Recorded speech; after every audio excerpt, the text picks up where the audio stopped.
Olá, sou Paulo Eduardo e nós estamos chegando para mais um estudo aqui no canal Minuto Missionário. Seja muito bem-vindo, obrigado por nos acompanhar. Prazer ter você aí do outro lado novamente, né? Que bom saber que mais uma vez você acessou o canal Minuto Missionário para acompanhar os estudos. Estamos estudando Atos dos Apóstolos, né? Tem muita coisa para estudarmos aqui ainda. E tem sido tão precioso estudar esses dias, Atos, com você, não é? A gente vai aprendendo a cada dia algo novo nas Escrituras e a gente está fazendo esse estudo de forma expositiva, observando versículo por versículo, olhando o contexto e tirando lições para as nossas vidas.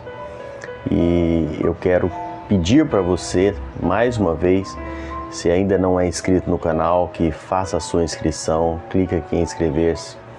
E ao sair daqui, deixe o seu gostei ou seu não gostei, faça seu comentário, compartilhe o vídeo. Esse pedido meu de interação com você, ele tem algumas razões. Uma, para eu saber que você esteve aqui, para a gente poder orar pela sua vida e louvar a Deus por você nos acompanhar. Outra questão é para o próprio YouTube, a própria plataforma do YouTube, entender que tem gente acessando esse canal. Então, quando você faz isso, o YouTube entende que alguém passou por aqui, então ele vai recomendar esse vídeo para outras pessoas. Isso é algo muito importante. Então, a sua interação nos ajuda também a fazer com que essa mensagem chegue para outros. Por isso que eu peço todos os dias para você interagir conosco também. Vamos estudar juntos a Bíblia? Nós estamos estudando Atos capítulo 3, falando sobre aquele milagre acontecido na porta do templo, a porta formosa, não é? Onde Pedro e João se encontram com aquele paralítico. Já observamos alguns aspectos desse encontro. Hoje eu quero ver com você dos versículos 6 a 8 de Atos 3. A gente vai falar um pouquinho sobre as evidências que eles tinham uma vida com poder.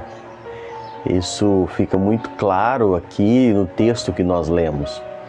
Verso 6 diz assim: Pedro, lhe disse: não possuo nem prata nem ouro, mas o que tenho, isso te dou. Em nome de Jesus Cristo, o Nazareno, anda. E tomando-o pela mão direita, o levantou, e imediatamente os seus pés e tornozelos se firmaram. De um salto se pôs em pé, passou a andar e entrou com eles no templo, saltando e louvando a Deus. Aqui temos um momento então em que aquele paralítico ele começa a andar. William MacDonald, no seu comentário, falando sobre isso, ele disse que o mendigo pediu uma esmola e recebeu novas pernas. Pedro e João não tinham prata nem ouro, mas tinham o poder. E infelizmente hoje, grande parte das igrejas tem prata e ouro, mas não tem mais o poder. Muitas igrejas hoje ricas, abastadas de dinheiro, mas não têm o poder de Deus. O poder não estava em Pedro, mas o poder estava em o nome do Senhor Jesus, com a sua suprema autoridade. Pedro conhecia o poder do nome de Jesus quando ele invoca o nome. Em nome de Jesus, traz autoridade, traz o poder de Jesus. O poder era de Cristo, mas a mão era de Pedro. Eu acho interessante como Thomas Walker ele coloca isso. O poder era de Cristo, mas a mão era de Pedro. A gente faz a obra do Senhor, nós servimos a Deus na direção dEle, na força dEle, no poder dEle. Mas nós somos instrumentos nas mãos do Senhor. Somos o canal. Para isso nós precisamos estar vivendo em comunhão com o Senhor, buscando ao Senhor, andando com Ele, para experimentarmos esse poder de Deus, para vermos isso. O milagre da cura desse coxo era o cumprimento de uma profecia de Isaías 35:6. Os coxos saltarão como os cervos. E aqui esse coxo levanta de um salto. Interessante ver como que acontece essa cura aqui. Warner Bor destaca o fato de que pela primeira vez o nome de Jesus aparece no livro em sua acepção peculiar.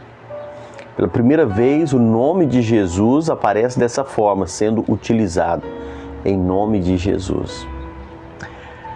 Na sequência do livro de Atos, foi a primeira vez aqui, se você for olhar a sequência do livro, esse nome, essa expressão, evocando o nome de Jesus, ela se torna frequente. Você vê capítulo 3, versículos 6 e 16, capítulo 4, versículo 7, versículo 10, versículo 12, versículo 17, versículos 18, versículos 30, lá no capítulo 5, no versículo 28 e no versículo 40, todos trazem o nome do Senhor Jesus novamente. O próprio Senhor Jesus, ele prometeu poder à igreja. O próprio Senhor Jesus havia dito isso, que esse poder viria, mas viria a partir, por intermédio do derramamento do Espírito Santo. Atos 1 e 8 nós já estudamos aqui. A igreja orou pedindo por esse poder, Atos 4 e 31. O reino de Deus não consiste em palavras, mas em poder, 1 Coríntios 4 e 20. O Evangelho é a demonstração do Espírito Santo e o seu poder, 1 Coríntios 2 e 4. E depois Paulo volta a falar nisso em 1 Tessalonicenses, capítulo 1 e versículo 5. O próprio Senhor Jesus não abriu mão desse poder ao ser batizado no Rio Jordão, é um texto muito conhecido. Enquanto ele orava, os céus se abriram e o Espírito Santo desceu sobre ele, e Lucas 3, versículos 21 e versículo 22. Jesus, cheio do Espírito Santo, voltou ao Jordão e foi por ele mesmo conduzido ao deserto, Lucas 4 e 1. Depois, no poder do Espírito Santo, ele regressa para a Galileia, Lucas 4, 14. Na sinagoga de Nazaré também acontece uma situação assim também, onde o Senhor Jesus toma o livro do profeta Isaías. Está em Lucas 4, 18, 19, e Jesus recita aquelas palavras conhecidas,